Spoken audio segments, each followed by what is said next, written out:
Sa kabilang banda, pagkatapos pabagsakin ni sect leader Shu ang mga disciple ng Wind Thunder sect ay nabalitaan niyang nandoon ang elder ng Feathered Immortal sect. Napangiti na lang ang disciple nang nakita niya ang reaksyon ng sect leader dahil inaakala niyang meron silang lakas ng loob para sakupin ang Profound Heaven sect ng walang kasamang Feathered Immortal sect na nakasuporta sa kanilang likods. Ayon sa disciple na pumunta sa kanilang sect ang elder dahil ang kanilang young master ay sumali sa Feathered Immortal sect taon na ang nakalipas, at ang kanyang pambihirang talento ay nagsilbing daan para sa kanilang pag-angat. Hindi niya alam kung paano nila nagawang talunin ang Demon King ngunit bilang payo ay kailangan niyang umatras habang nagagawa niya pa, at kung isa siyang matalino ay mamumuhay na lang sila bilang alipin ng kanilang Wind Thunder sect habang buhay.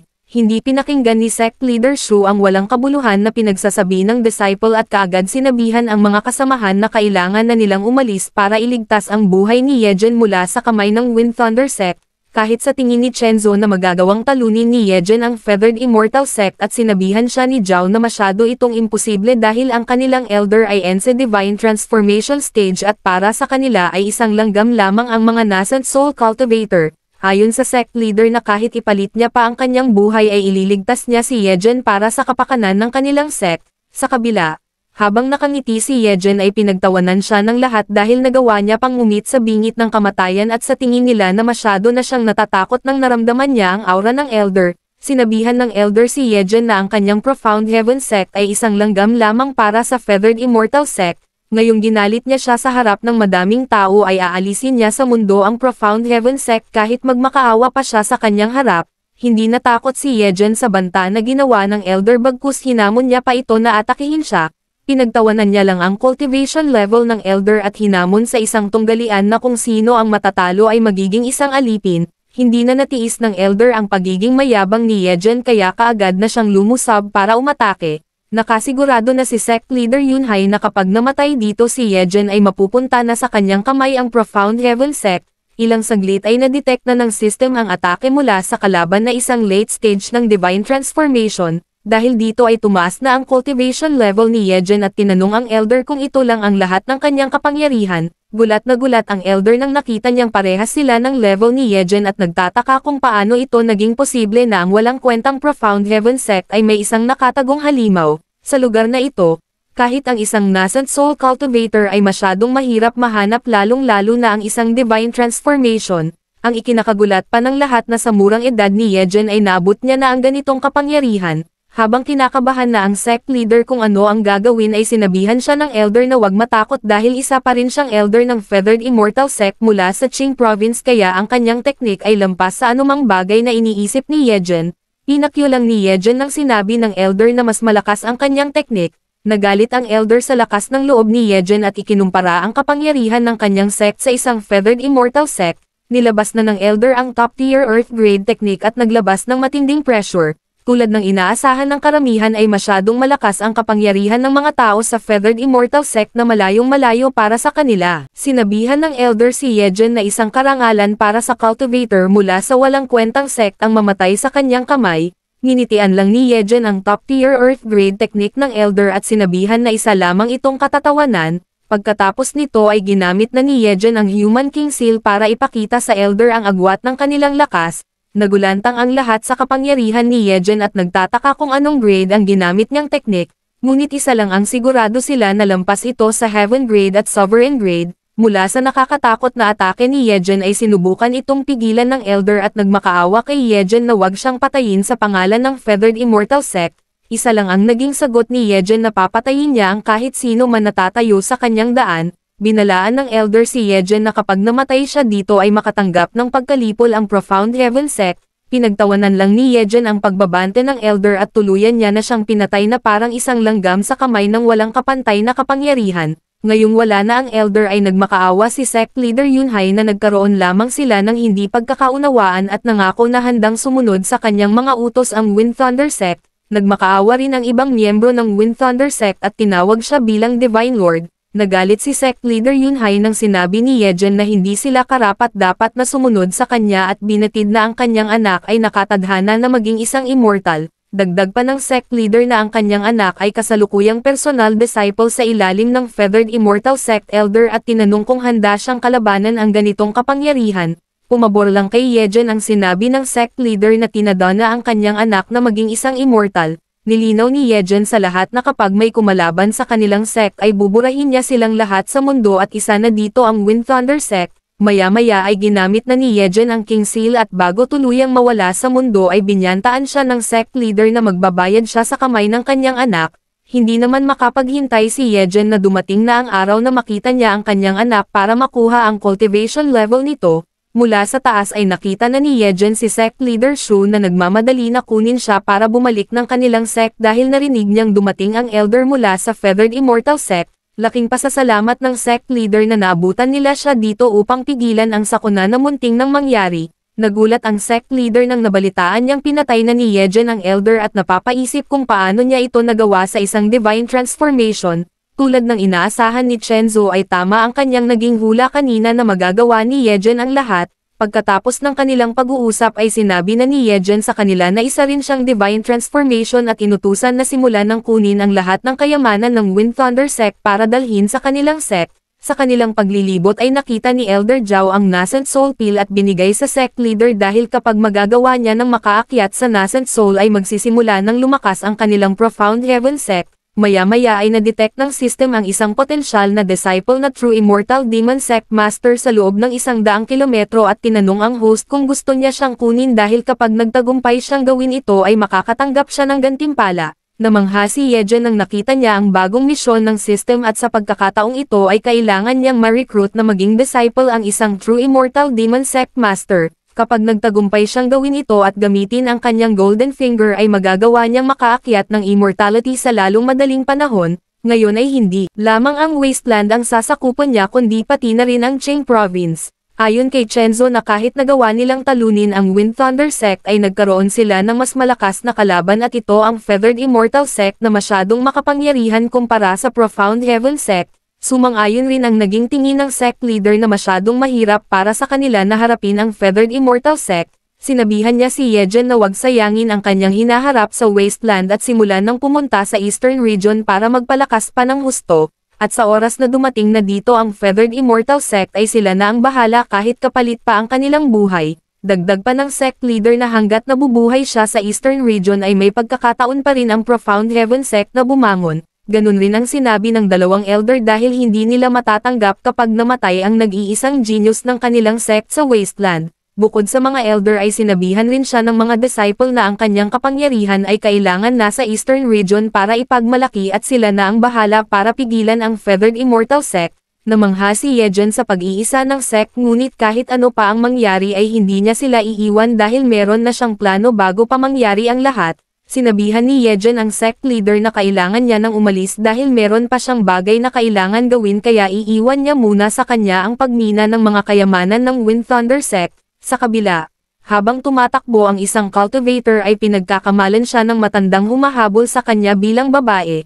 Hindi rin naniwala ang matanda nang sinabi niyang isa siyang lalaki dahil hindi maaari na ang katulad niyang maganda ay isang lalaki at sa palagay niya na gusto niya lamang patagalan ang kanilang pagtatalik. Gayunpaman, hindi makapaniwala si Hong na ang tinaguri ang pinakamalakas ng Central Region, isang leader ng Demonic Flame Sect, tinatalo ang lahat ng kanyang mga nakakalaban.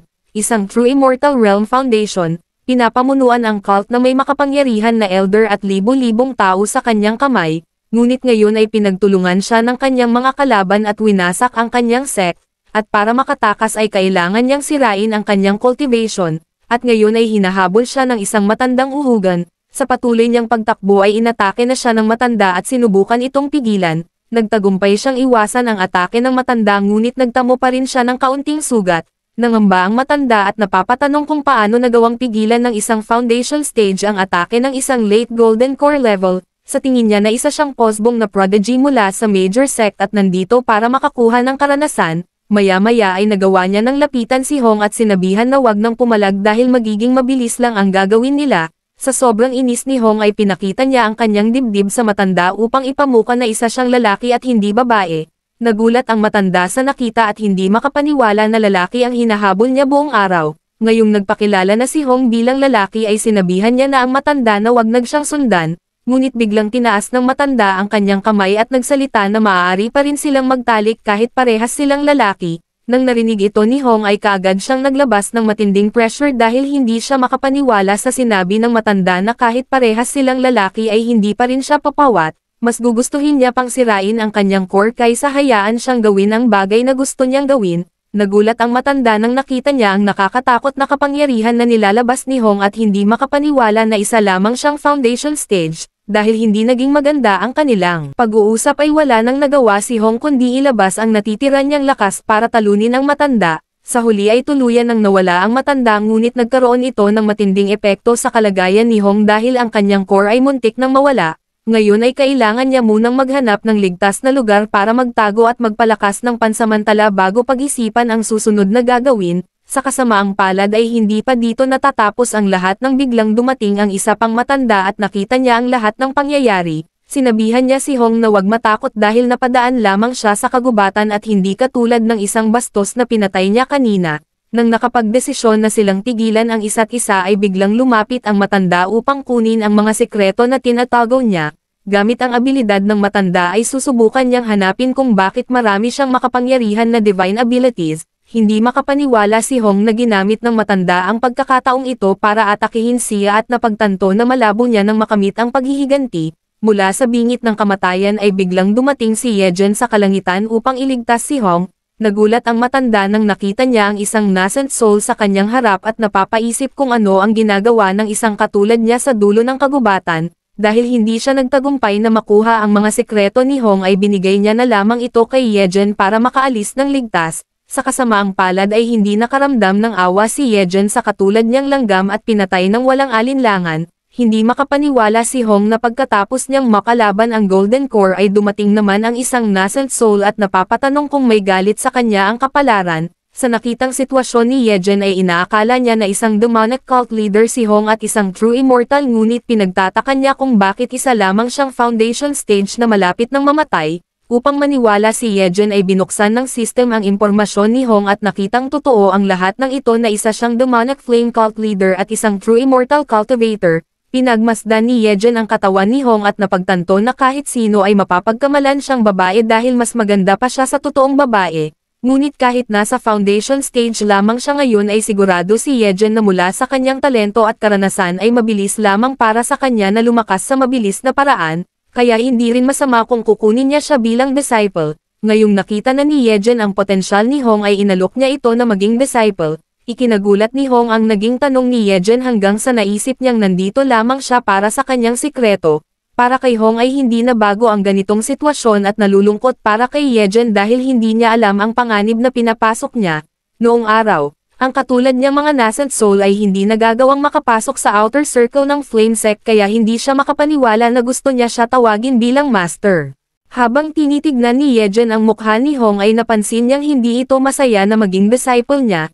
Nakaramdam ng kaba si Hong nang napansin ni Yejen ang kanyang ekspresyon at kahit alam niyang masyadong mahina si Yejen para maging master niya ay kailangan niya munang magpalakas ng husto. Kinalaunan ay tinanggap niya na si Yejen bilang kanyang master at nangako sa sarili na ibabalik niya rin sa hinaharap ang kanyang dangal. Mas lalo siyang nagalit nang tinawag siya ni Yejen bilang Little Hong ngunit wala siyang nagawa kundi tanggapin ito ng pansamantala. Ang hindi alam ni Hong ay alam ni Yejen ang kanyang totoong katauhan at ugali. Nahalata niya rin ang peking kabaitan ni Hong ngunit wala siyang pake dahil meron siyang system na may absolute na kapangyarihan. Ngayong nagtagumpay siyang makakuha ng disciple ay binigay na ng system ang gantimpala na isang auto-cultivation mode para sa divine skills. Naalala niya rin na ang divine skills ay pinapangunahan ng introduction, minor success, major success, perfection, at transcendence. Hindi makapaniwala si Yejen sa bagong kapangyarihan na nakuha niya at napagtanto na magagawa niya ng lumakas kahit nakahiga lamang at walang ginagawa, at bawat stage ay tataas ang kanyang kapangyarihan ng 100 beses. Nakatanggap rin siya ng Burial Heaven Coffin na may 108 seals na mabubuksan niya kapag patuloy siyang lumalakas. Gamit ang Burial Heaven Coffin ay magagawa niyang ilibing ang Heaven, Earth, at kahit anong bagay na gusto niyang ilibing. Ang bagay na ito ay may kakayahan na alisin ang kahit anong buhay pati na rin ang mundo. Sumunod ay nakatanggap rin siya ng bagong martial arts technique na 3000 Flame Sutra. Mula sa mga natanggap ni Yejen ay binigay niya kay Little Hong ang 3000 Flame Sutra dahil napansin niyang hindi ito masaya na maging master niya at para na rin patunayan ang kanyang sarili. Nagpasalamat si Little Hong munting regalo na binigay ni Yejen at hindi na makapaghintay na makita kung anong klaseng basura ang binigay ng kanyang walang kwentang master. Hindi rin siya makapaniwala na masyadong mayabang ang pangalan na binigay niya sa libro. Habang inaaral ng mabuti ang libro ay nagulat siya nang nalaman niya ang totoong kapangyarihan nito at napagtanto na walang kwenta ang reversed free flame technique na ginagamit niya para maging isang immortal. Kumpara sa librong ito ay malayong malayo ang dati niyang teknik dahil binago nito ang lahat tungkol sa cultivation at hindi lamang isang mortal level kundi isang saint level. Ang cultivation skills ay may 8 stage at ang una ay mortal, spirit, profound, earth, heaven, exalted, immortal, at ang huli ay saint. Ngayong nasa kamay niya na ang librong ito, hindi magtatagal ay magagawa niya ng makaakyat sa immortal. Batay sa naging reaksyon ni Little Hong ay napansin ni Yejen na gusto niya ito pero napapaisip pa rin si Little Hong kung saan niya ito nakita. Sa mga sumunod na nangyari ay mas lalong nagulat si Little Hong nang binigyan siya ni Yejen ng Fury Origin Pill at hindi makapaniwala na binigay niya lamang ito sa kanya na parang basura. Dahil para sa mga cultivator na mahusay sa paggamit ng fire-based technique ay tinatawag nila bilang Heavenly Elixir ang Fire Origin Pill. At sa binibigay nitong napakalakas na kapangyarihan ay pinag-aagawan ito ng mga immortal. Hanggang ngayon ay ipinagtataka ni Little Hong kung saan nakuha ni Yejen ang ganitong mga kayamanan dahil kahit sa kanyang kapanahunan ay hindi niya nagawang makakuha ng ganito. Sa tingin niya na walang alam si Yejen kung gaano kahalaga ang mga ito sa isang cultivator kaya sa ngayon ay naisipan niyang magpanggap muna na walang alam. Natawa na lang si Yejen habang pinagmamasdan niya ang mukha ni Little Hong at pagkatapos ay inutusan niya na itong kainin ang pill. Lumipag lamang ang ilang minuto ay nagawa niya ng makaakyat sa nascent soul at sigurado na si Yejen na isa siyang true immortal noon. Gayunpaman, hindi na makapaghintay si Little Hong na bumalik sa central domain para maghasik ng lagim. Ngayong tapos na si Little Hong ay bumalik na sila ni Yejen papunta sa sect para batiin ang sect leader at ang kanyang mga elder. Pagkabalik nila sa sect ay nagulat ang mga disciple nang nakita nila si Little Hong at napagkamalan na babae. Pinagtawanan ni Little Hong ang sect ni Yejen dahil lahat ng cultivation nila ay puro basura.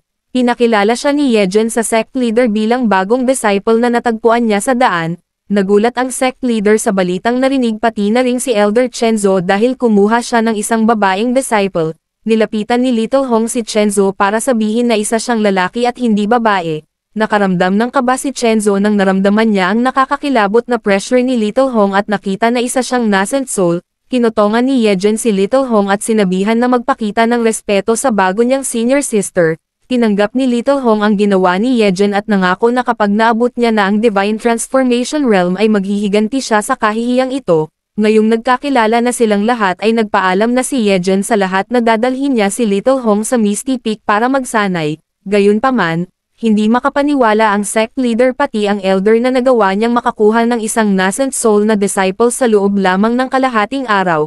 Pagkarating nila sa Misty Peak ng Profound Heaven sect ay nanghina si Little Hong nang nakita niya ang kalagayan ng Misty Peak at sinabi na ang lugar na ito ay isang basurahan. Dagdag niya pa na mas maganda ng 100 beses ang quarters ng Fire Demon sect at hindi inaakala na pagkatapos ng kanyang paghihirap ay dito siya mapupunta. Binigyan ng aral ni Yejen si Little Hong na tanging ang mahina lamang ang nagrereklamo sa kanilang kapaligiran habang ang malakas ay hindi ito pinapansin, at para sa mga cultivators ay normal lang para sa kanila ang ganitong paligid. Bago umalis ay nag-iwan siya ng gawain na maglinis ng bakuran na kaagad sinunod ni Little Hong, sa loob ng Feathered Immortal Sect. Nang nalaman ni Elder Juyang ang nangyari kay Elder Mo ay humingi ng tawad si Xiao dahil sa tingin niya na siya ang may kasalanan sa pagkamatay ng Elder sa pagbigay ng pill sa kanyang tatay. Sa tingin niya rin na nasa bingit ngayon ng panganib ang sect ng kanyang tatay kaya nagpaalam siyang pumunta doon para tignan ng personal ang nangyari. Alam ni Xiao na kinuha siya ni Elder Juyang bilang disciple dahil meron siyang immortal sun body na ibig sabihin ay meron siyang chance na maging isang immortal. Ayon kay Elder Juyang na bahagi ito ng dahilan kung bakit niya siya tinanggap ngunit nakitaan niya rin siya ng ambisyon, at ang katulad niyang may ganitong klase ng gutom sa kapangyarihan ay hindi dapat kinakabahan sa maliliit na bagay. Sinabihan niya si Xiao na kailangan niyang maghanda ng mabuti para sa paparating na kompetisyon ng True Inheritance kaya kailangan niyang talunin ang lahat ng disciple at kunin ang pinakamataas na pwesto. Kapag nagawa niya ito ay bibigyan niya siya ng bagong gantimpala para sa hinaharap. Sinabihan niya rin si Xiao na hindi niya na kailangan mag-alala sa Wind Thunder Sect dahil siya na ang baalang magpadala ng mga tauhan para wasakin ang Profound Heaven Sect. Sa huli ay walang nagawa si Xiao kundi sundin ang utos ni Elder Juyang na maghanda sa paparating na kompetisyon at manalo. Kinabukasan, habang nagpapahinga si Yejen ay naghahanda ng makakain si Little Hong para sa kanyang master. Hindi makapaniwala si Little Hong na puro pagkain lamang ang iniisip niya buong araw at tinanggihan nang inalok siya nitong kumain dahil na master niya nang hindi kumain at mag-focus lamang sa pag-cultivate. Pinilit pa rin siyang kumain ni Yejen at pinagsabihan kung ano ang punto ng cultivation kung hindi siya nagsasaya. Sa pamimilit ni Yejen ay wala nang nagawa si Little Han kundi kunin ang pagkain na binigay niya at kainin ito. Nang natikman niya ang pagkain ay bumalik siya sa pagkabata noong unang natikman niya ang karne. Simula noong nagsimula siyang mag-cultivate ay nag-focus lamang siya sa mga panalong laban at paghabol sa kapangyarihan, hanggang sa nakalimutan niya ng magsaya kahit sa mga maliliit na bagay. Mula sa mga ito ay napagtanto ni Little Hong na tama ang kanyang master na walang kwenta ang pagiging malakas kung hindi niya ine-enjoy ang bawat minuto. Pagkatapos niyang kainin ang karne ay hindi makapaniwala si Yejen na nagawa niyang makaakyat ng divine transformation sa pagkain lamang. Binati ni Yejen si Little Hong sa bago niyang tagumpay na makaakyat sa divine transformation at sinabi na masayang-masaya siya para sa kanya. Gayunpaman, hindi inaakala ni Little Hong na magagawa niyang maabot ang divine transformation ng ganito kabilis at napagtanto na malapit nang matapos ang pagiging disciple at master sa pagitan nilang dalawa.